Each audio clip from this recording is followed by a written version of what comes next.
Hey guys, I hope you're doing fine and thank you for watching. I apologize for a long delay. I think it's been 7 to 8 months since I made my last video. In fact, I met so many friends from this experience and from this channel that I have spoken to a lot of you one-on-one. And a couple of days ago, I was talking to another prospective leg lengthening patient. And he had commented that, hey, you have not made any video since 8 months. And when he said that, that's when the reality set in, like, oh my God, I've been so busy that I had not made any videos. So apologies. And I was also late in responding to some of the questions that some of you guys have posted on the channel. So apologies for that. It's just that earlier this year has been one thing after another. Earlier this year, we went on a cruise, and not long after we came back, I heard that the Francis Scott Key Bridge in Baltimore was hit by a ship which lost control and lost power. And I consider myself lucky that we were able to videotape that bridge. And this video is 2 weeks before the bridge collapsed. And I'm guessing that there will be a pause on the cruises for the rest of the year, which bums me out because if you guys were following me, you know that I love to go on cruises. And finally, the solar eclipse came to Ohio, and we had to travel to the path of totality to at least to view it in its full glory. Not wanting to digress from the leg lengthening topic, but I do want to say that if you ever get a chance to observe a total solar eclipse, please make effort to go. It is a life-changing and unique experience. Very awesome. Okay, so for this video, I have been collecting some questions from you guys, and my plan is to address some of them here. First question is about leg lengthening experience. So Raphael asks, how does the whole experience generally feel like? Can you explain each phase in detail? And most of you guys who I have made friends in my journey have most of the same, asked the same question also, that can you mesh up the whole experience in 15 minutes and explain the whole journey in a nutshell? What is the crux of the experience? How did it felt like? So I thought that I would tackle this question first. So this question requires a detailed answer. So in this video, I may only be answering this question, and then in next few days, I'm going to make more videos on separate subjects or separate questions. So, okay. So let me get my notes. All right. So way before the surgery, I found myself always planning, and some days it felt like time to get the surgery would never come. I was always busy, or had not saved enough money, or the procedure felt risky, or I was not decided on which doctor to choose. So more often than not, I had this uneasy feeling that I may be using this leg lengthening as a way to daydream about this surgery, meaning I would never going to act on the procedure. I'm never going to get a surgery. I just like to think about it and fantasize about it. So no action, just thoughts. So to be honest, the high costs, the risks, and other aspects of it made it fantasy because when I was researching leg lengthening, China was the cheapest. You know, you could go to China, or you could go to India, you could go to Turkey. But I wanted to stay in the United States. But here, because of situation of healthcare here, it just felt so expensive. So it felt like this would never come. I was also very scared of two particular things. Scared of the pain. I did not know that how rods or nails in my legs, how would they feel like. And the thought of having the catheter shoved in my penis, it's just like, oh my goodness. because I had heard different diaries that they put catheter in you so that you can pee without having to worry about it. And that was one of my biggest fears. So fast forward to COVID, and when we were in the middle of it, everyone was working from home, and I knew that it was my chance to get the surgery. I started to research the doctors, and that took some time. And I wanted to get this procedure done within the United States and not very far from Ohio. I was also hoping to find a doctor who has some orthopedic experience, just in case I have complications. And that's how I found Dr. Assayag. He was working, or still is working, as an orthopedic surgeon at Sinai Hospital in Baltimore. So he does see other patients, not just leg lengthening, but if you have any bone, leg issues, orthopedic issues, you could potentially go and see him. In fact, during my follow-ups, whenever I got to see him, there were many other patients who were there, athletes, people who have broken their bones, etc., who were waiting to see him. So I emailed Dr. Assayag. His secretary replied the next day, and they set up the Zoom call. It was, within 24 hours, they set up the Zoom call. As I got the notification of this appointment, I was both excited and nervous at the same time. I felt awkward. I mean, because I had never spoken to anyone about leg lengthening before. These days, you guys are lucky. There are so many channels on YouTube now. There's many patients who are putting their diaries online. There's Cyborg for Life channel. I mean, there's numerous channels. You can get all kinds of information. When I was looking for much information, there was only online forums, but no videos, no follow-ups, no feedback. So I had never had this practice of talking to anybody about leg lengthening. So preparing to talk with Dr. Assayag felt weird. I mean, what would I say to him? What kind of questions should I ask? What are the good questions to ask a leg lengthening surgeon? So on the day of the phone call, he was very nice, cordial. He answered all my questions, went over the cost, the procedure, and the duration. Next, they sent me the quote. I think it was around about $80,000. The cost may have come down now, but I agreed to it, and we went on to the next step, which was to get the pre-op clearance. Pre-op clearance in the United States is that whenever you get a surgery, you go to your primary care doctor, and you basically do some tests that ensures that you're fit for surgery. It is a medical evaluation that assesses your overall health, identifies potential risks and the blood disorders, and optimize conditions for a safe procedure. So if there's any risks, these tests, the pre-op clearance would tell the surgeon what to look for or account for you. After the pre-op clearance, we scheduled a date for the surgery. It was about a month away in December, and the days leading up to the surgery were the most euphoric, because the dream that I longed for so long was becoming a reality and was finally in my grasp.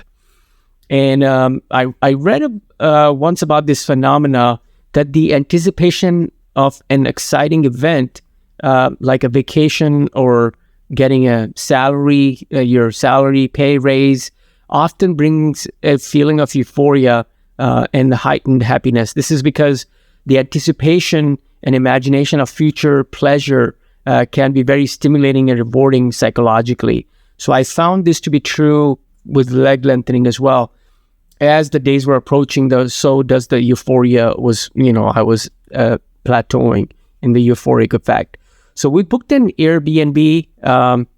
Many of you probably will stay at the HP house if you're doing the surgery with Dr. Assayag. It's like a dormitory for patients, but in my case, I was taking my family with me, so that I can have a moral and physical and mental support. So we booked an Airbnb. We arrived in Baltimore 3 days before the surgery. It was my very first time in Baltimore, and there were so many things, so many restaurants to visit, so many things to do. And I was awestruck from it all. And finally, the day of the surgery arrived. The surgery was scheduled early morning. So my wife drove me to the hospital. It was still dark outside on the way to the hospital. And I was starting to get butterflies in my tummy as we were getting closer to the hospital. I could not help but think that if I was making the right decision.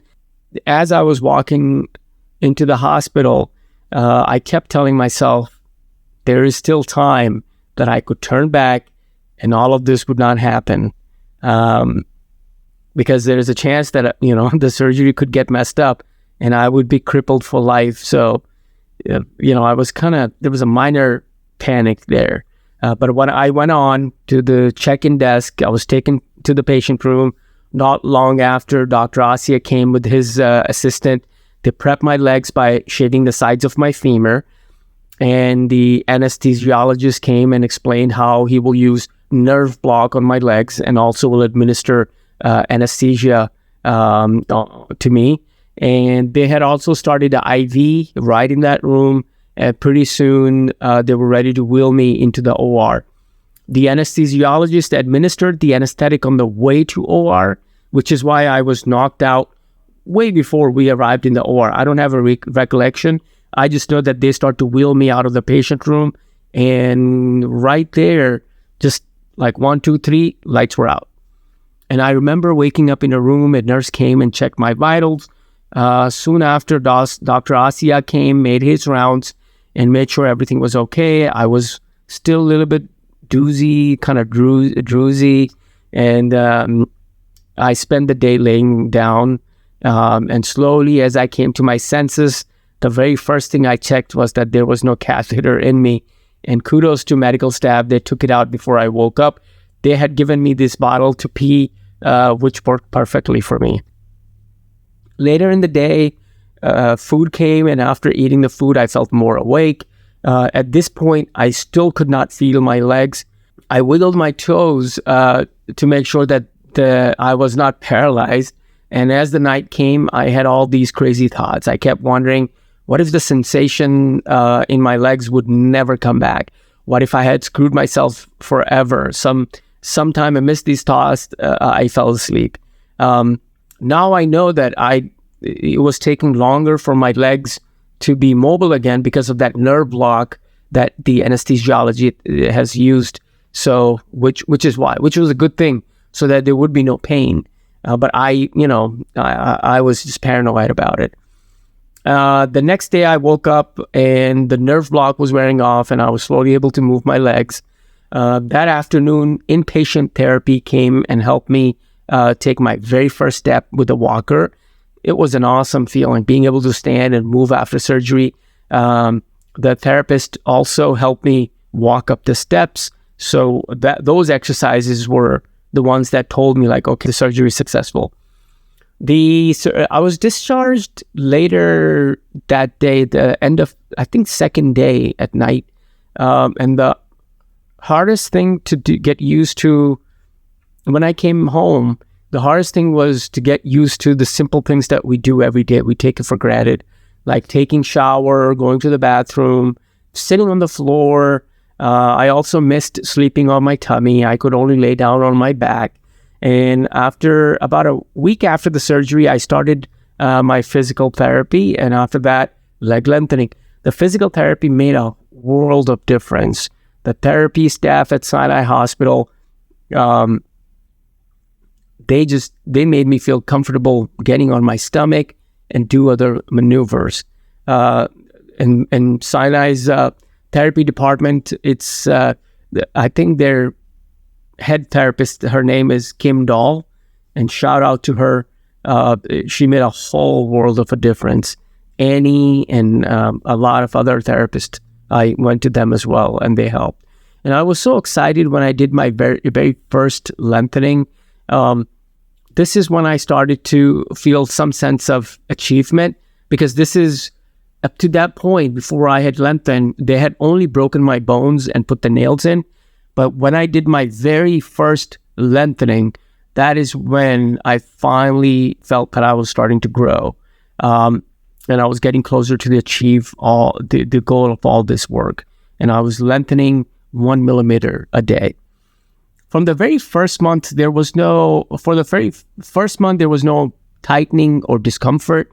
I had read diaries of other patients who had mentioned tightness and discomfort in the legs, but in my case, I was in no such. I had no such feeling or sensation. And then, out of nowhere, as I was lengthening every day 1 millimeter, out of nowhere, after 1 month of continuous lengthening, boom, I start to feel tightness in my leg. And this tightness is, as it is pulling your ligaments and nerves, your legs start to become like this. You start to walk like that, because you're so tight.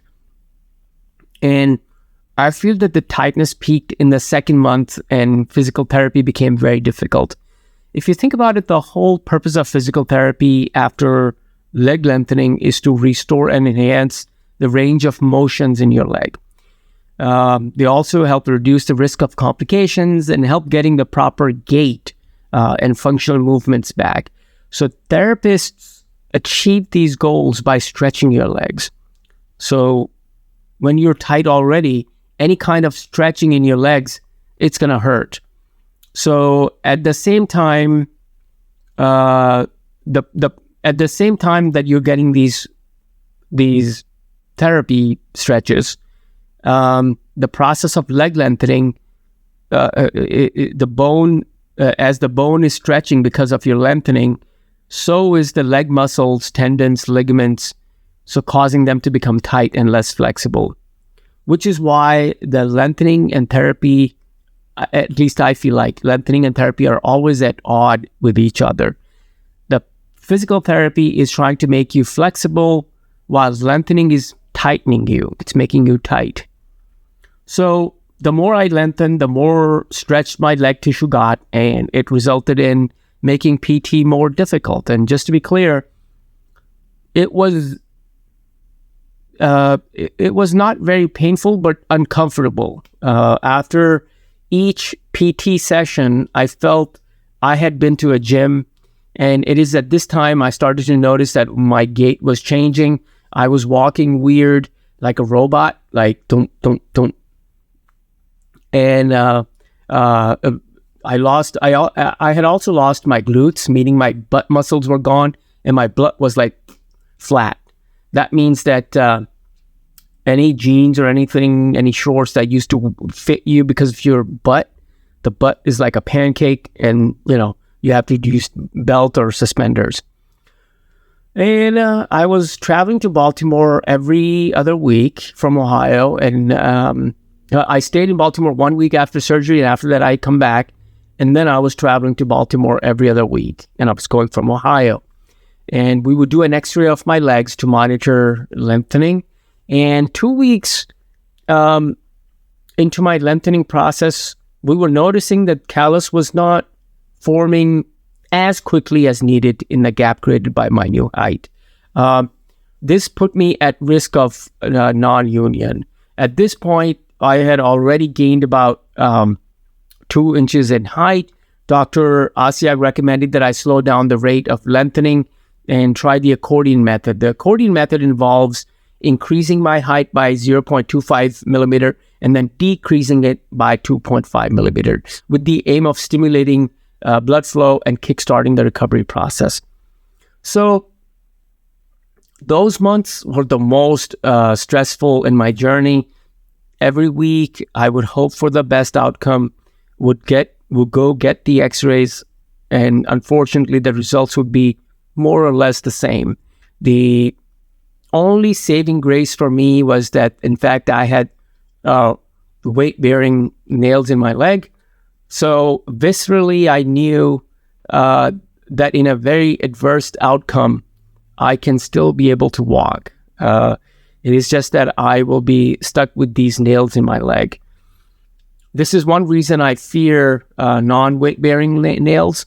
Can you imagine having non-weight-bearing nails and non-union, or any other complexity and not being able to walk? Now you're going to be wheelchair-bound for God knows how long. So my my non-union complexity completely screwed my plan.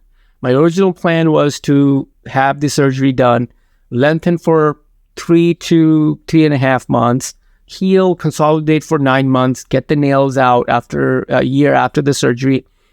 And that whole plan went out the door.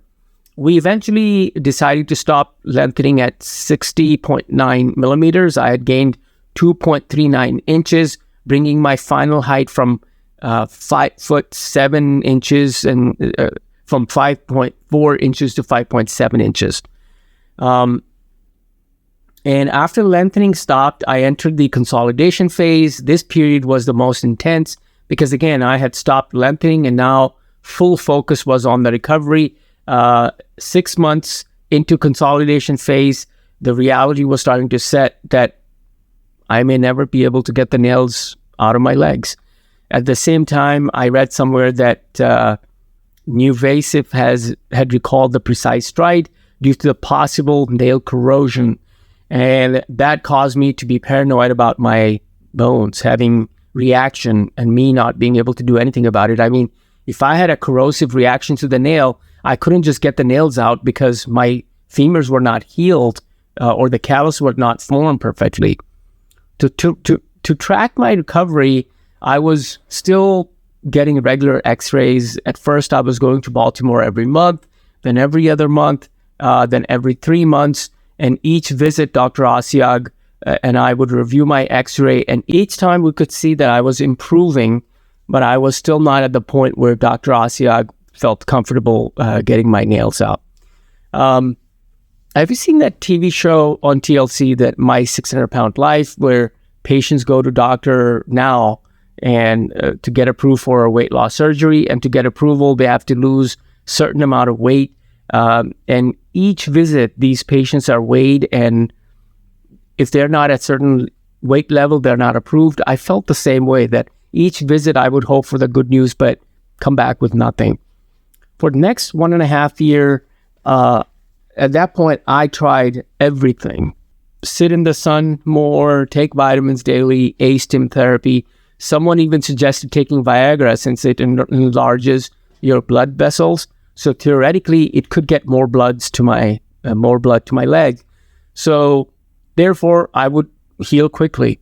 So boy, that was awkward to go to my primary care doctor and ask her to prescribe me the pills. I'm thankful that she listened to me, listened to my saga, and gave me a prescription to at least give it a shot. Eventually, I started to heal pretty well, and my legs just needed time.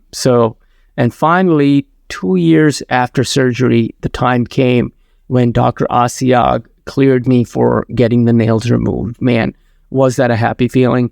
I booked a hotel in Owing Mills in Baltimore, and on the day of the removal surgery, I was fairly calm and super excited.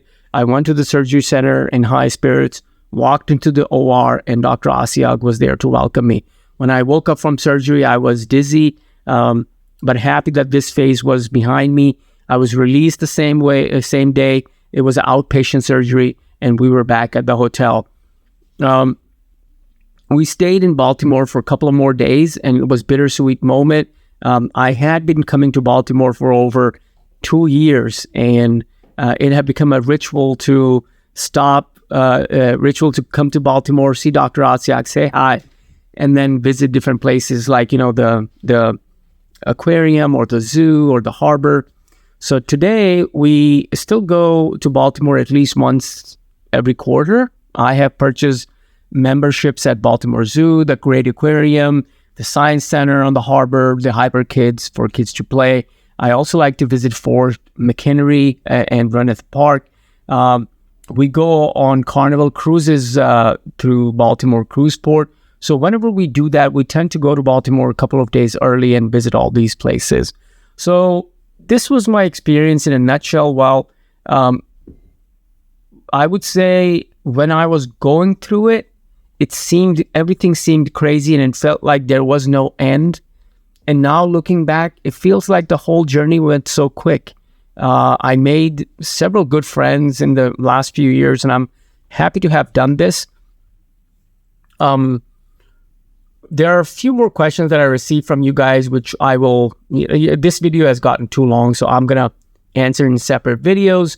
But overall, the experience was intense. It was exciting. It had its own highs and lows. But if somebody would ask me, would I do it again? I would say yes. If I would have gone in the past and knowing what I know today, would I have done it everything again? Would I have chosen Dr. Assayag again? I would say yes and yes. The whole experience went really good, and I think I'm happy. All right, guys. We'll talk to you later. In next couple of days, I'm going to upload more Q&A video. And until next time, bye.